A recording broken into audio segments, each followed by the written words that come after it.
Leg బాబు leg. అదేమైనా సామాన్యమైన లెగ్గా? Iron leg. మాజీ మంత్రి రోజా తనది ఐరన్ లెగ్ అని మరొకసారి నిరూపించుకుంది అంటూ సోషల్ మీడియాలో ఆమెపై ట్రోల్స్ విచ్చలవిడిగా వస్తున్నాయి. త్రివేణి సంగమంలో పుణ్యస్నానం చేయడానికి ఇప్పుడే వచ్చాము.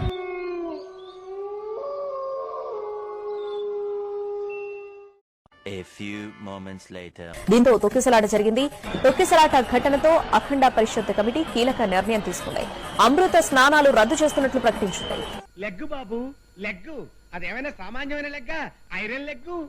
అసలు విషయం ఏంటంటే దాదాపు 10 రోజులకు పైగా జరుగుతున్న కుంభమేళాలో ఎటువంటి అంతరాయాలు ఇబ్బందులు లేకుండా సాగుతుంది.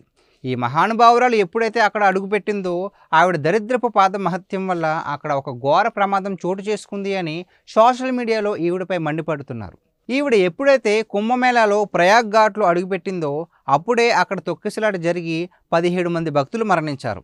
దీంతో ఈవిడది ఐరన్ లెగ్ అని ఇంతకు మించి గొప్ప ఉదాహరణ ఇంకేముంటుంది అంటూ వ్యాఖ్యలు చేస్తున్నారు. రోజా దరిద్రానికి డైరెక్ట్ అడ్రస్ అయింది అంటూ కామెంట్స్ చేస్తున్నారు. రోజా పదవిలో ఉంటేనే ప్రజల ప్రాణాలకు ప్రమాదం అనుకున్నాం, కానీ ఈమె గారు ఎక్కడ ఉన్నా ప్రజలకు ముప్పే అని ఇప్పుడే అర్థమైందని, పదవిలో ఉన్నప్పుడు ప్రజల ధనాన్ని పందికొక్కులా మేసేసింది, ఇప్పుడు పదవి పోయాక అమాయకులైన భక్తుల ప్రాణాలు మింగేసింది అంటూ ప్రజలు అభిప్రాయపడుతున్నారు. మరి దీనిపై మీ అభిప్రాయం ఏంటో కామెంట్ చేయండి.